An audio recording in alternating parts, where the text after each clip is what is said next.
Hello दोस्तों, dream of Bharat के YouTube channel में आप सभी लोगों का स्वागत है।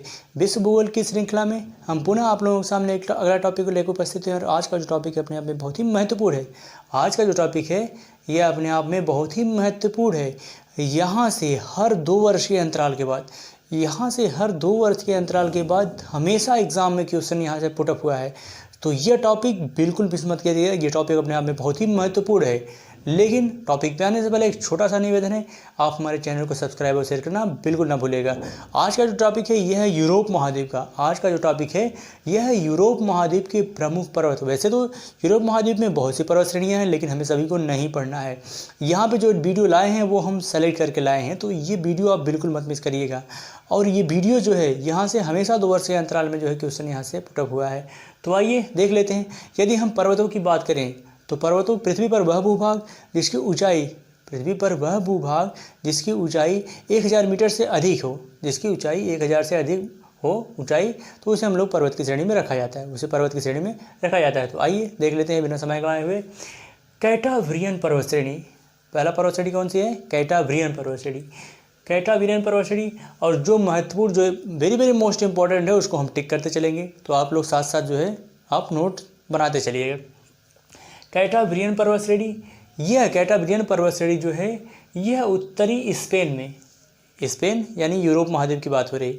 उत्तरी स्पेन में आइबेरिया प्रायद्वीप, उत्तरी स्पेन में यदि स्पेन की बात करें हम तो ये स्पेन है। और स्पेन का जो उत्तरी भाग है, स्पेन का उत्तरी है और यहीं पे जो है आइबेरिया प्रायद्वीप है। स्पेन के उत्तरी में आइबेरिया प्रायद्वीप में स्थित, यह कहाँ है?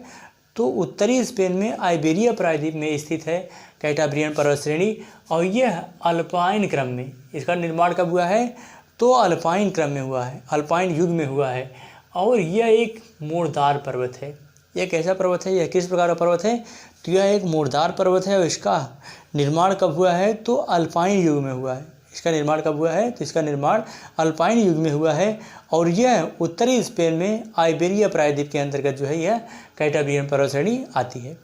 कैटावरियन पर्वत श्रेणी उत्तरी स्पेन के आइबेरिया प्रायद्वीप के अंतर्गत आता है।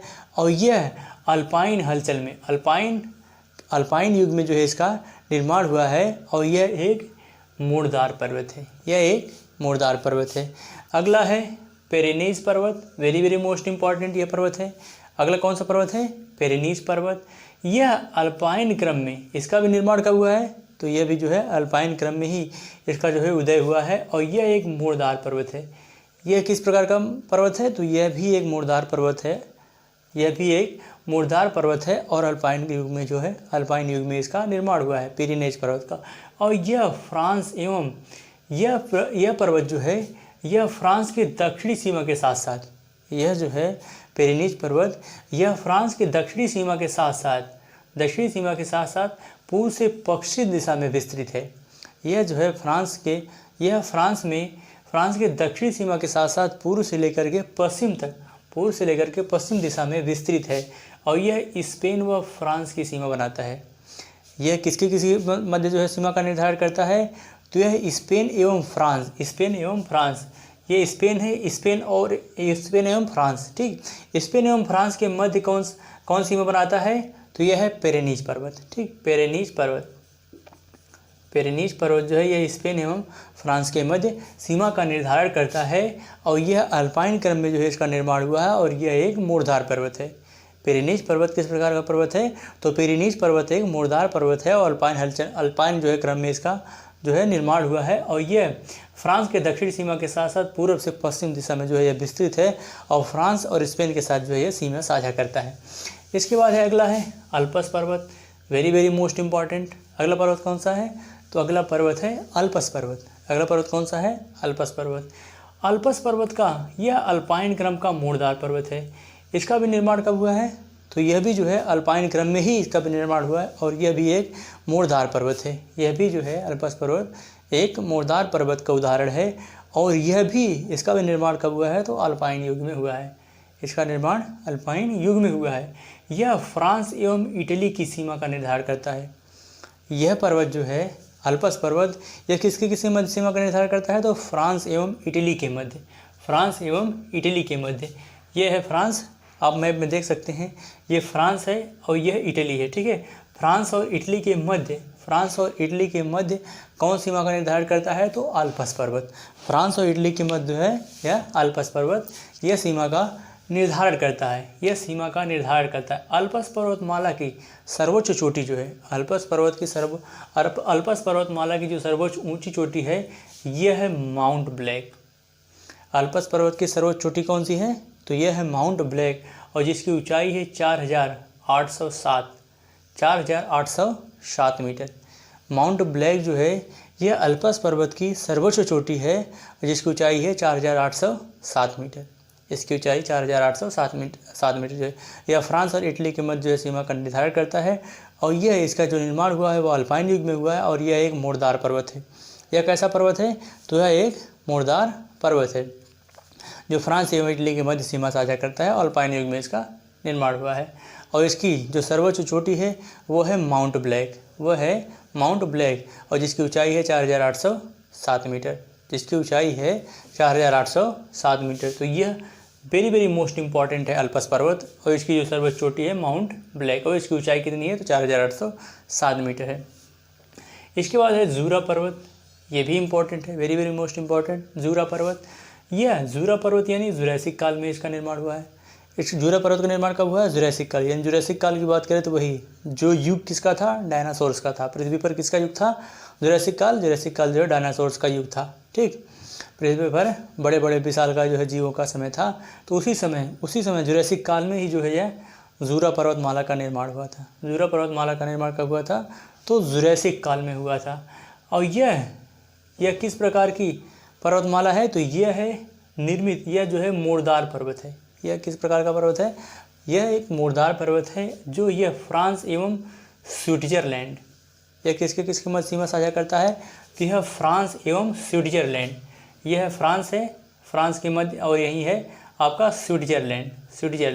फ्रांस और स्विट्जरलैंड के मध्य यह जो है सीमा साझा करता है।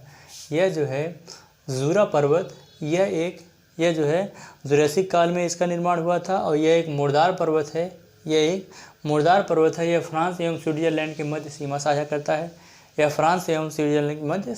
करता है। और यहाँ से राइन डेन्यूब नदियाँ निकलती हैं।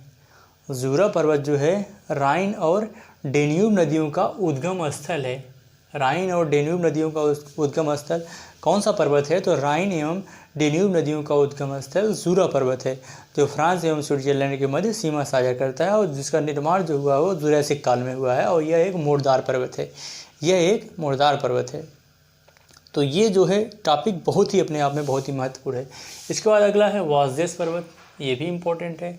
अगला पर्वत कौन सा है? तो अगला पर्वत है वासदेस पर्वत। अगला पर्वत कौन सा है? तो वासदेस पर्वत है। और यह इसका निर्माण कब हुआ था? तो हर्सिनियन युग में। किस युग में इसका निर्माण हुआ था? तो इसका निर्माण हुआ था हर्सिनियन युग में। इसका निर्माण हर्सिनियन युग में हुआ था। यह एक हर्सिनियन पर्वतीकरण का उदाहरण है। वासदेस पर्वत जो है यह हर्सिनियन पर्वतीकरण का उदाहरण है। एक मिनट दोस्तों, मार्कर ले लें। यह जो है किसका उदाहरण है? तो यह जो है हर्सिनियन पर्वतीकरण का उदाहरण है। और यहाँ से यह किस प्रकार का पर्वत है? तो यह एक ब्लॉक पर्वत है। यह किस प्रकार का पर्वत है? तो यह एक ब्लॉक पर्वत है, और यह हर्सिनियन पर्वतीकरण का उदाहरण है। वासदेस पर्वत जो है यह हर्सिनियन पर्वतीकरण का उदाहरण है, और यह एक ब्लॉक पर्वत है।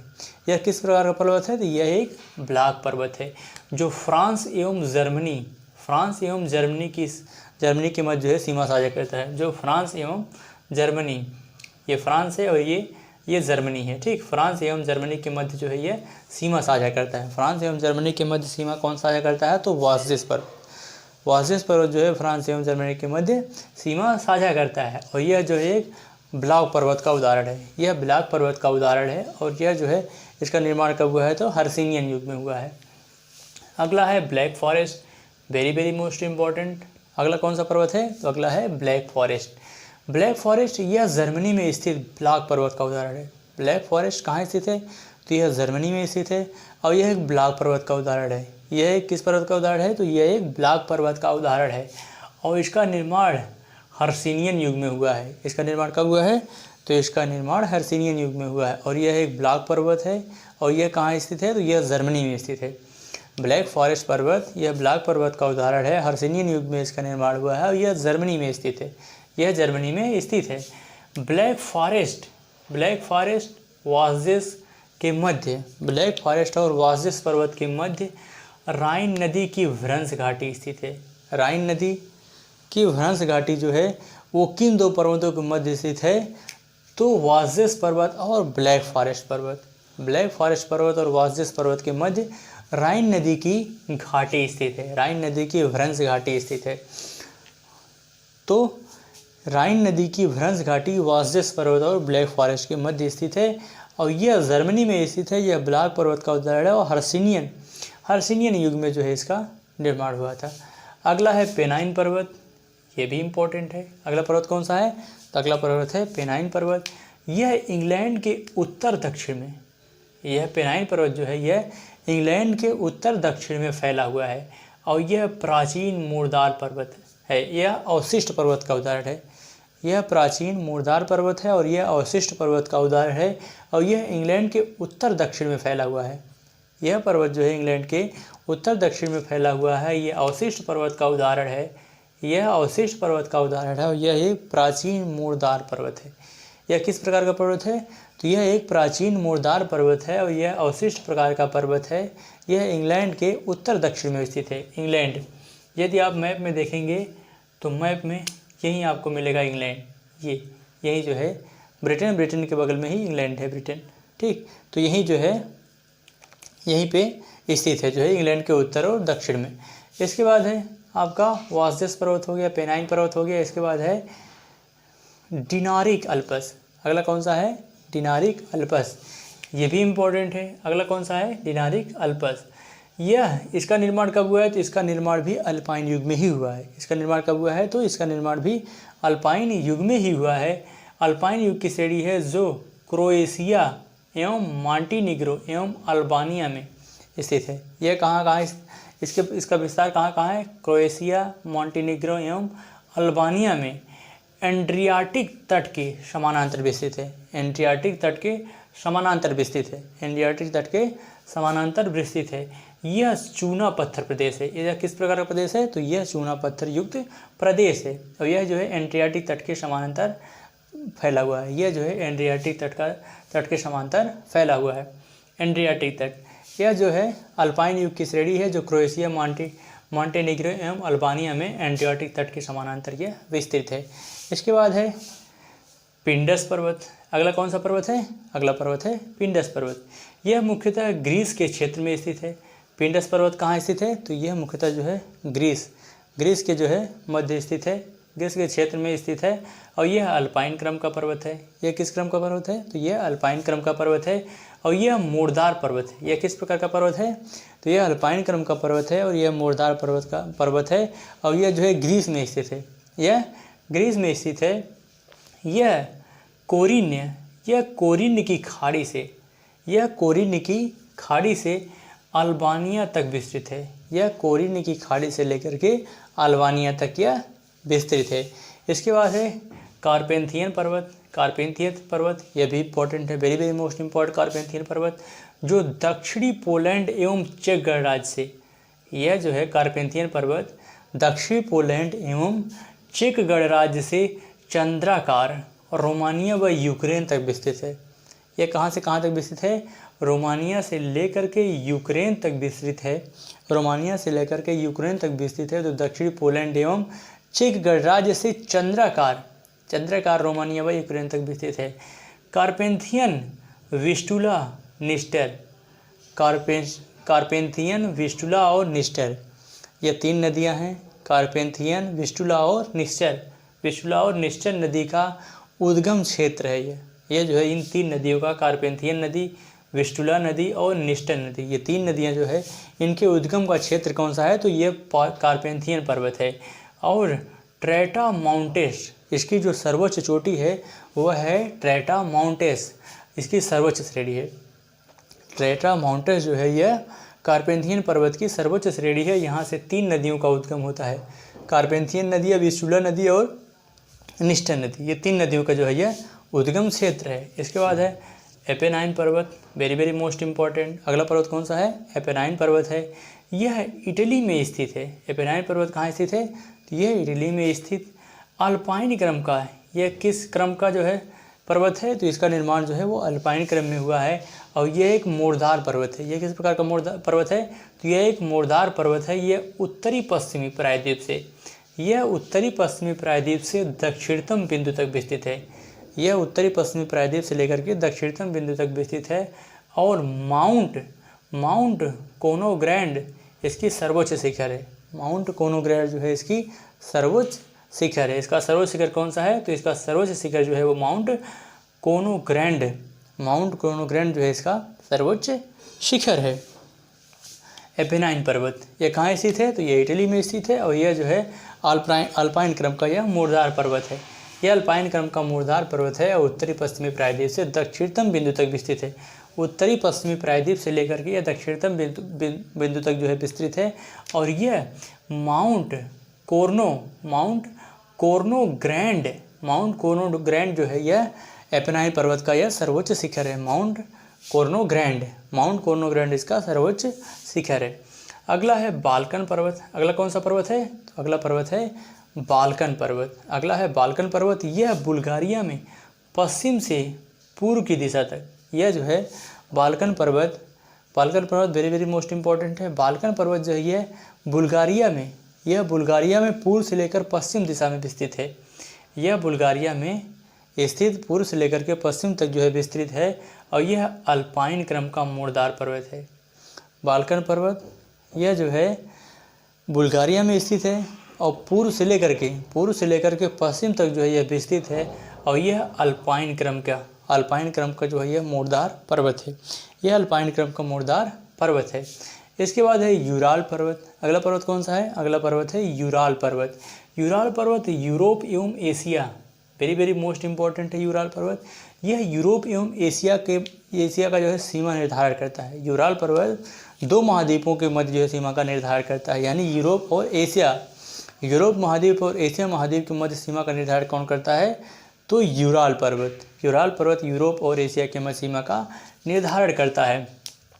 निर्धारण करता है और यह एक वलित पर्वत का उदाहरण है। यह किस प्रकार का उदाहरण है? तो यह एक वलित पर्वत का उदाहरण है और इसका निर्माण जो हुआ है यह हर्सिनियन युग में हुआ है। इसका निर्माण कब हुआ है?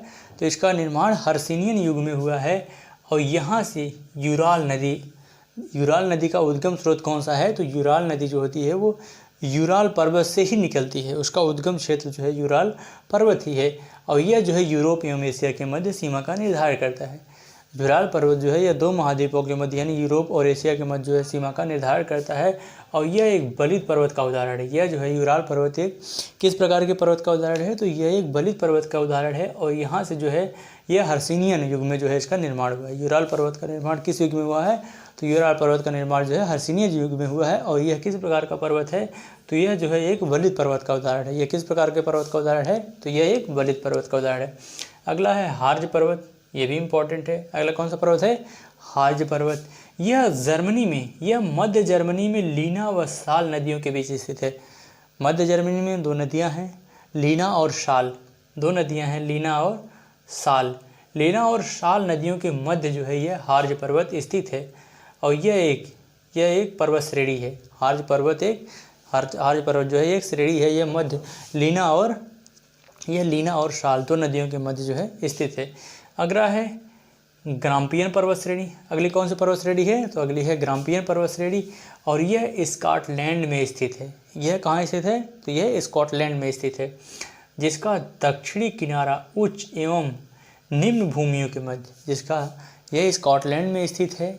ग्राम्पियन पर्वत श्रेणी कहाँ स्थित है? तो यह स्कॉटलैंड में स्थित है, जिसका दक्षिणी किनारा उच्च एवं निम्न भूमियों के मध्य एक प्राकृतिक सीमा का निर्धारण करता है। ठीक है, जो एक प्राकृतिक सीमा का निर्धारण करता है, यानी उच्च भूमियों के मध्य यह जो है दक्षिणी किनारा एवं उच्च भूमियों के मध्य जो है यह एक प्राकृतिक सीमा का निर्धारण करता है। यह एक प्राकृतिक सीमा का निर्धारण करता है। इसके बाद है मोरनी श्रेणी। अगला कौन सी श्रेणी है? तो अगली है मोरनी श्रेणी और मोरनी श्रेणी जो है यह दक्षिणी और उत्तरी आयरलैंड में स्थित है। यह उत्तरी और दक्षिणी आयरलैंड में स्थित है। आयरलैंड में स्थित पहाड़ियों का तंत्र है। यह जो है पहाड़ियों का तंत्र है, जिसका सर्वोच्च शिखर स्लीव डोनार्ड है। जिसका सर्वोच्च शिखर क्या है? इस्लीव डोनार्ड है। इसका सर्वोच्च शिखर इस्लीव और डोनार्ड है। यह 7 पहाड़ियों का तंत्र है जो कहाँ स्थित है, तो उत्तरी और दक्षिणी आयरलैंड में स्थित है। 7 पहाड़ियों का तंत्र है, उत्तरी और दक्षिणी आयरलैंड में स्थित है और इसका जो सर्वोच्च शिखर है वह इस्लीव डोनार्ड है, वह इस्लीव डोनार्ड है मोरनी श्रेणी का। इसके बाद है ओर पर्वत। अगला कौन सा पर्वत है, तो अगला पर्वत है ओर पर्वत। ओर पर्वत यह जर्मनी एवं चेक गणराज्य के मध्य श्रेणी, यह जर्मनी एवं चेक गणराज्य के मध्य की जो है यह श्रेणी है, जर्मनी एवं चेक गणराज्य के मध्य की श्रेणी है, जहाँ cobalt, arsenic, uranium, antimony, cobalt, arsenic, uranium और एंटामनी, जहाँ कोबाल्ट, आर्सेनिक, यूरेनियम और एंटामनी जो है ये प्रमुख जो है धातु यहाँ से निकाले जाते हैं। और पर्वत से यूरेनियम है, एंटामनी है, आर्सेनिक है और कोबाल्ट, ये प्रमुख धातु जो है निकाले जाते हैं। यह पर्वत जो है, यह पर्वत कहाँ स्थित है, तो यह पर्वत जो है चेक गणराज्य, जर्मनी एवं चेक गणराज्य के मध्य जो है स्थित है, जर्मनी एवं चेक गणराज्य के मध्य स्थित है, जहाँ से ये प्रमुख जो है महत्वपूर्ण धातु निकाले जाते हैं। इसके बाद है mount Vesuvius, very very most important. अगला पर्वत कौन सा है, mount Vesuvius, very very most important. Mount Vesuvius यह नेपल्स, यह जो है नेपल्स यानी इटली में, नेपल्स कहाँ है, तो इटली में है। माउंट वेसुवियस जो है यह इटली में, यह एक ज्वालामुखी पर्वत का उदाहरण है। माउंट वेसुवियस किस प्रकार के पर्वत का उदाहरण है, तो माउंट वेसुवियस एक ज्वालामुखी पर्वत का उदाहरण है। माउंट वेसुवियस जो है यह एक ज्वालामुखी पर्वत का उदाहरण है और यह नेपल्स, यह जो है नेपल्स इटली में स्थित है, यह नेपल्स इटली में स्थित है, एक ज्वालामुखी पर्वत का उदाहरण है माउंट वेसुवियस। इसके बाद है अगला पर्वत कौन सा है, अगला है माउंट स्ट्राम्बोली, ये भी वेरी वेरी मोस्ट इम्पॉर्टेंट है। माउंट स्ट्राम्बोली, माउंट स्ट्राम्बोली यह सिसिली एक द्वीप है जिसपे किसका अधिकार है, इटली के अंतर्गत आता है। माउंट स्ट्राम्बोली यह सिसिली एक द्वीप है जो किसके अधिकार क्षेत्र में आता है, तो इटली के अधिकार क्षेत्र में आता है। माउंट ये सिसिली जो है सिसिली द्वीप, तो माउंट स्ट्राम्बोली जो है यह, माउंट स्ट्राम्बोली जो है यह एक किस प्रकार की है, माउंट स्ट्राम्बोली यह एक मिश्र ज्वालामुखी है। माउंट स्ट्राम्बोली जो है यह मुख्य ज्वालामुखी है जो शंकु का उदाहरण है। इसे लाइट हाउस ऑफ मेडिटेरियन कहा जाता है। लाइट हाउस ऑफ मेडिटेरियन किसे कहा जाता है, तो माउंट स्ट्राम्बोली को, माउंट स्ट्राम्बोली को क्या कहा जाता है, लाइट हाउस ऑफ मेडिटेरियन कहा जाता है। लाइट हाउस ऑफ मेडिटेरियन किसे कहा जाता है, तो माउंट स्ट्राम्बोली को कहा जाता है। इसके बाद है माउंट एटना। माउंट एटना यह इटली में स्थित सिसिली द्वीप पर है। सिसिली इटली के अंतर्गत जो है यह सिसिली द्वीप है स्थित एक ज्वालामुखी पर्वत का उदाहरण है। यह किस प्रकार के पर्वत का उदाहरण है, माउंट एटना, तो माउंट एटना जो है यह सिसिली द्वीप पर स्थित है। और सिसिली किसके अंतर्गत आता है, तो सिसिली जो है इटली के अंतर्गत आता है, इटली के अंतर्गत आता है और जो है इस पर इटली का अधिकार है। और यहीं पे जो है, यहीं पे कौन सा पर्वत स्थित है, तो माउंट एटना है। माउंट एटना यह एक ज्वालामुखी पर्वत का उदाहरण है, यह एक ज्वालामुखी पर्वत का उदाहरण है। इसके बाद है जोलेन पर्वत, ये भी इम्पोर्टेंट है। अगला कौन सा है, जोलेन पर्वत। अगला पर्वत कौन सा है, जोलेन पर्वत। यह नॉर्वे व स्वीडन, ठीक, यह नॉर्वे और स्वीडन, यह है नॉर्वे और स्वीडन, एकदम उत्तर में देखेंगे आप, नॉर्वे और स्वीडन। नॉर्वे और स्वीडन के मध्य जो है सीमा का निर्धारण करता है। इसके पास उत्तरी दक्षिणी दिशा में यह विस्तृत है। इसके मध्य जो है यह उत्तरी और दक्षिणी दिशा में विस्तृत है, नॉर्वे और स्वीडन के मध्य, नॉर्वे और स्वीडन के मध्य। इसके बाद है काकेशस पर्वत, ये भी इम्पोर्टेंट है। अगला पर्वत कौन सा है, तो अगला है काकेशस पर्वत। अगला कौन सा पर्वत है, पर्वतमाला है काकेशस पर्वत। यह काला सागर एवं कैस्पियन सागर के मध्य स्थित है। यह जो है काला सागर और कैस्पियन सागर के मध्य स्थित है। यह काला सागर और कैस्पियन सागर के मध्य काकेशस पर्वत स्थित है। यह नवीन बलित पर्वत है। यह किस प्रकार का पर्वत है, तो यह एक नवीन बलित पर्वत है। काकेशस पर्वत एक नवीन बलित पर्वत का उदाहरण है जो काला सागर एवं कैस्पियन सागर के मध्य स्थित है। इसकी सर्वोच्च चोटी एल्ब्रुस है। इसकी सर्वोच्च चोटी कौन सी है, एल्ब्रुस है, जो यूरोप की सर्वोच्च चोटी है। माउंट एल्ब्रुस जो है यह किसकी सर्वोच्च चोटी है, तो काकेशस पर्वत की सर्वोच्च चोटी है और जो यूरोप की सबसे ऊंची चोटी है, जिसकी ऊंचाई है 5633 मीटर। जिसकी ऊंचाई कितना है 5633 मीटर, जिसकी ऊंचाई 5633 मीटर है माउंट एलब्रूस। और यह यूरोप की सबसे ऊंची चोटी है, यह यूरोप की सबसे ऊंची चोटी है, ठीक है। यह यूरोप की सबसे ऊंची चोटी है माउंट एलब्रूस, जिसकी ऊंचाई 5633 मीटर है, जिसकी ऊंचाई 5633 मीटर है। इसके बाद है आपका स्कैंडिनेवियन पर्वत श्रेणी। अगला कौन सा पर्वत श्रेणी है, तो अगली पर्वत श्रेणी है स्कैंडिनेवियन पर्वत श्रेणी। यह पश्चिमी नार्वे पे स्थित एक पर्वत श्रेणी है जिसका सर्वोच्च शिखर गेल्डोपिनेज है। जिसका सर्वोच्च शिखर कौन सा है, गेल्डोपिनेज है। इसका सर्वोच्च शिखर गेल्डोपेनीज है। इसके बाद है कैपिटोलियन पर्वत। इसके बाद कौन सा है, कैपिटोलियन पर्वत। यह रोम में स्थित है, यह रोम में स्थित 7 पहाड़ियों में सर्वोच्च पर्वत है। यह रोम में स्थित है, रोम को 7 पहाड़ियों का देश भी कहा जाता है। तो यह रोम में स्थित 7 पहाड़ियों का सर्वोच्च पर्वत कौन सा है, तो कैपिटोलियन पर्वत है। कैपिटोलियन पर्वत रोम में स्थित 7 पहाड़ियों में यह सर्वोच्च पर्वत है। इसके बाद है आपका अगला जो है यह है पिलियन पर्वत है। अगला कौन सा है, पिलियन पर्वत। यह यूनान में स्थित है और यह 1548 मीटर ऊंचा है और यह एक पर्वत चोटी भी है। इसकी ऊंचाई 1548 मीटर है, इसकी ऊंचाई 1548 मीटर है और यह यूनान में स्थित है। तो इस तरह से जो है हमने पूरे टॉपिक को अच्छी तरह से कवर किया। अब इसी के साथ हमें इजाज़त दीजिए। जय भारत, जय हिंद।